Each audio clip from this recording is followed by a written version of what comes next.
This video shows how to connect to the remote training demos over the internet. Hi, I'm Matt Pelletier. In this video, I'd like to explain how we're able to let you connect to our demo equipment using the Yaskawa Site Manager. Then you can follow along with me step by step to log in and test your connection to the controller and IP camera. I'll explain a little bit about the demos and give you a few tips to keep in mind as you go through the training course. The Yaskawa Site Manager is the fundamental piece of hardware that makes this system work. We have this Site Manager hardware here at Yaskawa. One port connects to the internet, and the other ports connect to the devices. In this case, you'll be using an MP-IEC training demo with a webcam. The network traffic is hosted by a server here in Chicago, which we refer to as the Gate Manager. You will connect to the Gate Manager using a small application on your PC called the Link Manager Client. This Link Manager Client gives your PC a virtual network adapter. You'll use your password and electronic certificate to connect to the devices as if you were right here with us. Of course, there will be some lag based on internet connection, so faster internet is better. As you can probably imagine, remote training is just one application for this type of system. Remote diagnostics and troubleshooting are the main reason that products like this exist. For more information, take a look at yaskawa.com. Before you can connect, you have to contact Yaskawa so you can receive an email with the information to log in, connect to a demo, and start the IP camera. I'll go through this now in detail. Please request access to the remote demo using the Ask Question link in our Learning Management System. This message will reach the training engineers who will send you the Yaskawa invitation to the remote demo. If you don't have an account, please register for free at training.yaskawa.com. Be sure to include your name and company in the message. We generally give access for 3 months. If you need more time, please request an extension or simply request again. Once everything is in place, you'll receive an email from Gate Manager 21, similar to this one. The email contains the Link Manager certificate file, the password, and a link to the Gate Manager. For reference, I'm using Chrome, and this is the version. Here's what you do. From the email, download the certificate file, copy the password, and follow this link. I recommend you bookmark this link, gm21.yaskawa.com, so that you can come back here quickly without referring to the email. Select at the top Certificate, and choose the certificate that you downloaded. Mine's here in Downloads. And open. Check the box for Remember Certificate. Then paste that password from your email and log in. Here you'll have to enter a new password. It cannot be the same one, and continue. Optionally, you may want to save this password to your browser. You can dismiss the Yaskawa message, and you'll see a folder for each of the possible demo stations on the left.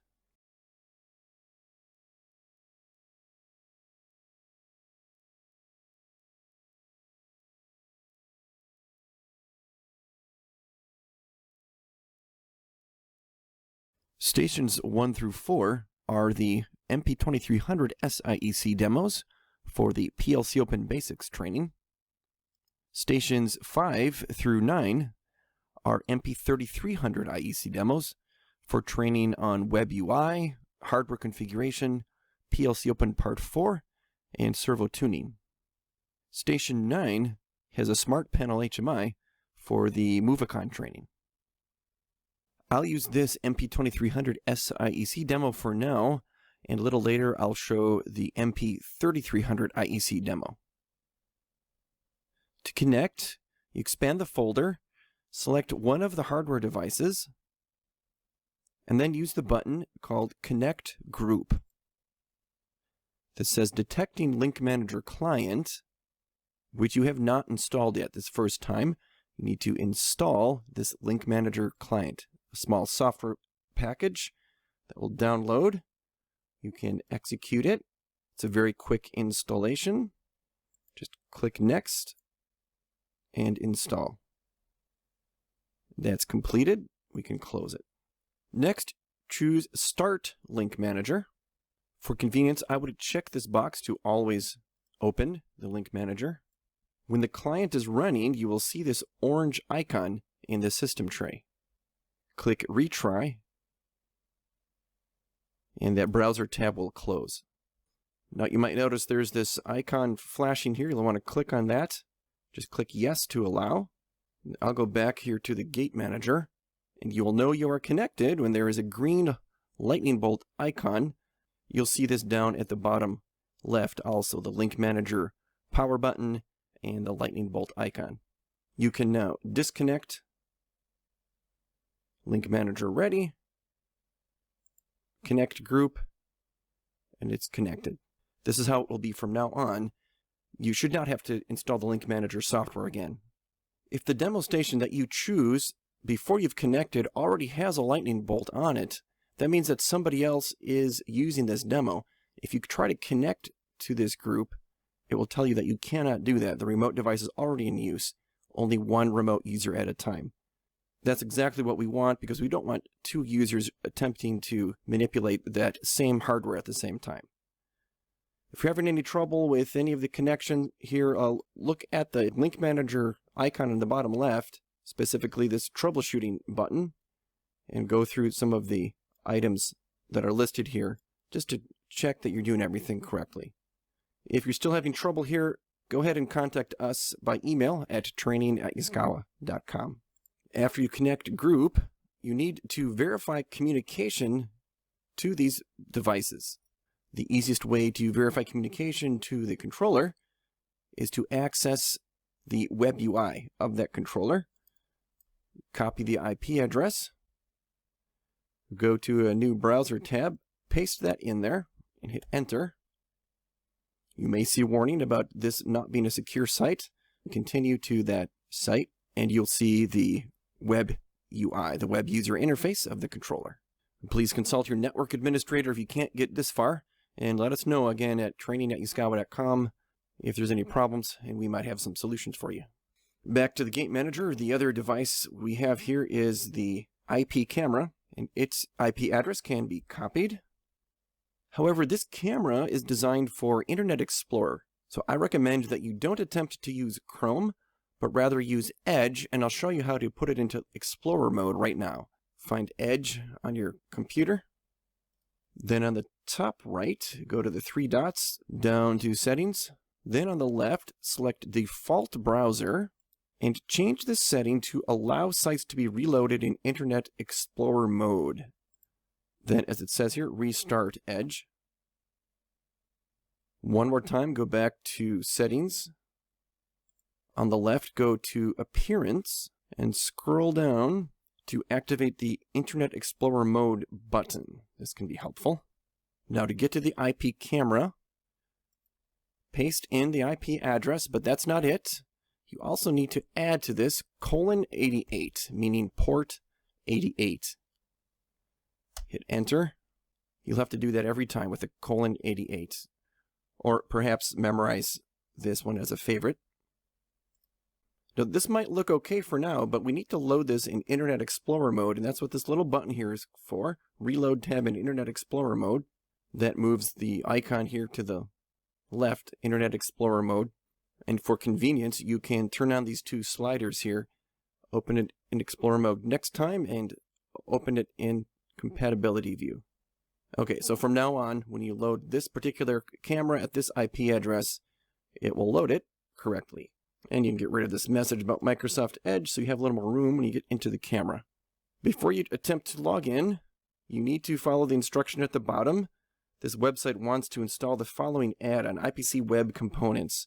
Yes, you do need to install this. You'll see a prompt to install. Then there's this message here, detected that the program is running. This means setup has detected that there is another program running. You need to close your browsers, both Edge and Chrome.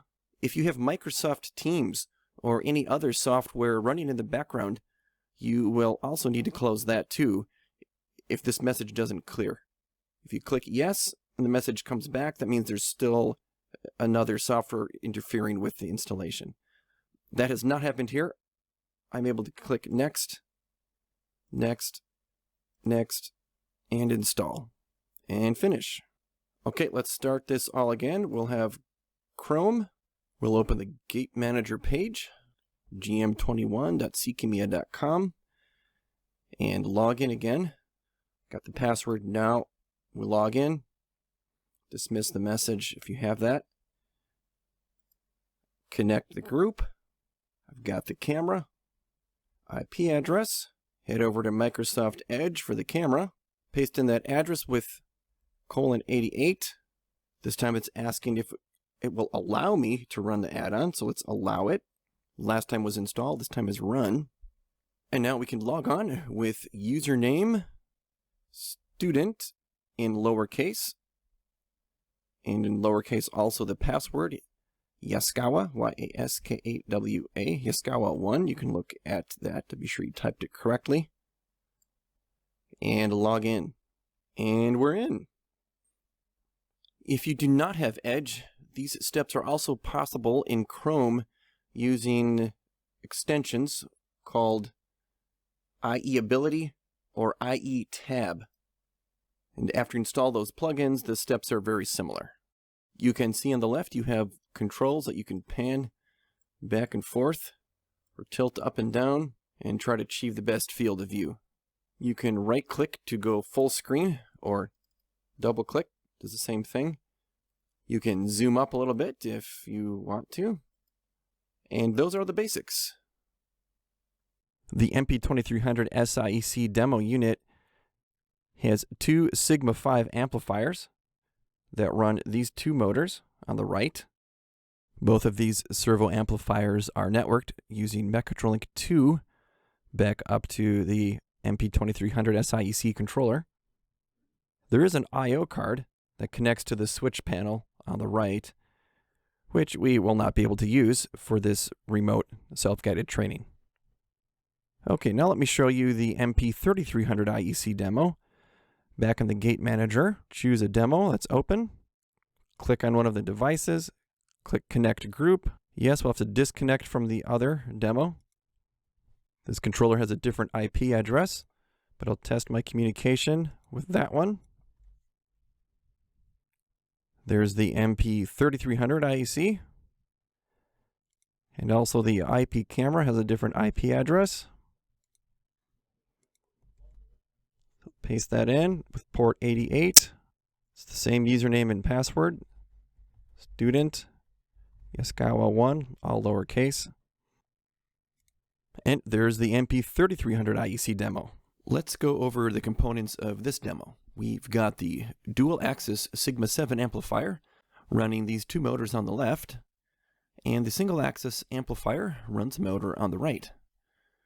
Both of the servos are networked over Mechatrolink 3 to the MP3300 IEC controller.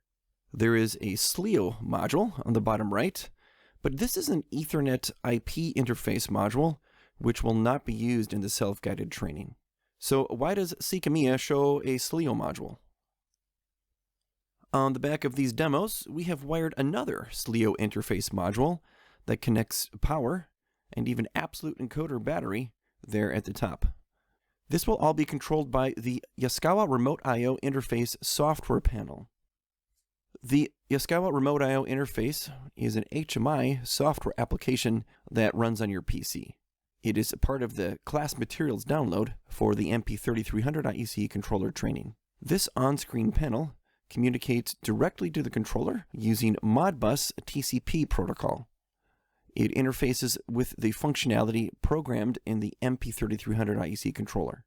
This functionality does not exist at factory default, but will be included in the class template project. The very bottom portion of the panel, called Z-axis hardware connection options, works regardless of programming. These buttons interface with the SLIO unit on the back of the demo, again using Modbus TCP. We've customized the wiring of the demo such that the absolute encoder battery can be disconnected, control power to the amplifiers can be disconnected, and servo inputs such as overtravel can be toggled through this SLEO module.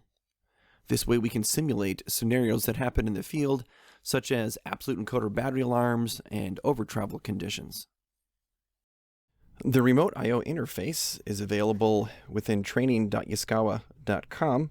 When you view any of the applicable self-guided videos, just go to Resources, Download, and download the Yaskawa Remote I/O software. Just go into that zip file and find the setup the first time that you run it. You click Install, and that brings up the interface. Subsequent times you will just find that software from the Start menu called Yaskawa Remote I/O to launch it again. Go into the settings to be sure that the IP address matches what you have connected to. In this case, I need 86 and 204. And save. An easy test to confirm that this is working is to pull up the IP camera and disconnect XYZ control power. And you'll see that the amplifier display turns off. Click it again, it'll turn green, and you'll see the display light up. I'll explain more about this later in the training courses. Okay, one thing to note is when you close your browser, you're actually still connected. And that's because this Link Manager client keeps running here in the system tray. You can see it. And you can see that this virtual adapter is still up and still connected within your network connections. I'll pull up the browser again. And when you're done for the day, you can log off.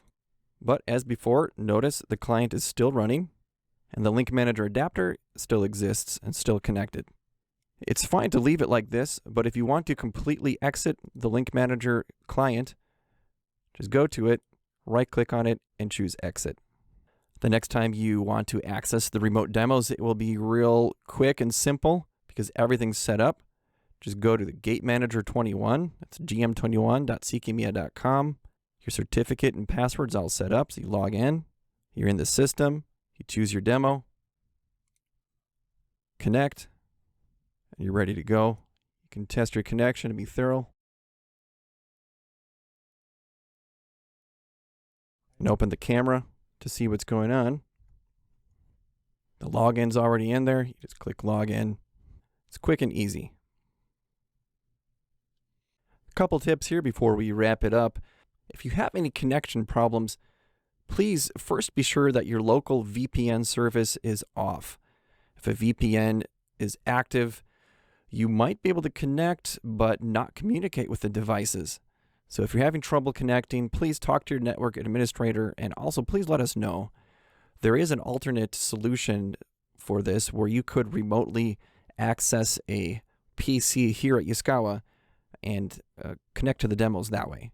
Also, please be aware that users can connect to any station, but only one user is allowed on a station at a time. And like we saw here before, stations already in use are indicated with that green lightning bolt over the icon. Two users cannot simultaneously connect to the same station. This does mean that you might not be able to use the same station every time because another user could connect first. In that case, please use one of the other stations. But even if you do find the same station open, remember another user could have used that station and changed its configuration while you were away. So please save your data before you disconnect. And when you return, remember to restore the configuration, the servo parameters, the programs before you proceed. Good luck with the self-guided training. We hope that you can learn efficiently and enjoy the process. Thank you.